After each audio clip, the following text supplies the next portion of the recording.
is one of my lake and skyscape series, pink shoreline, for obvious reasons. It is 42 centimeters by 15, that's a print size. It is a reduction multi-block, so that means one block I used is to carve out each colour. So I started by carving out the lightest areas, the white of the paper, and then slowly get darker and darker. So I did the yellows, the greys. So each time I print a colour, I have to carve out the area that I want to keep that colour.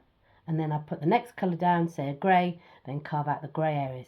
Then I do the light pink, and then carve out the light pink areas and do the dark pink. So there's about 13 different tones and layers in this print.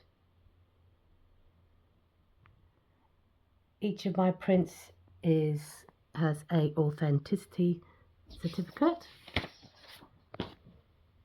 Yep. Shows prep date and also the edition number. My print editions are usually under 10 because I'm usually busy thinking about the next idea when I'm completing these. So here we go. This is pink shoreline.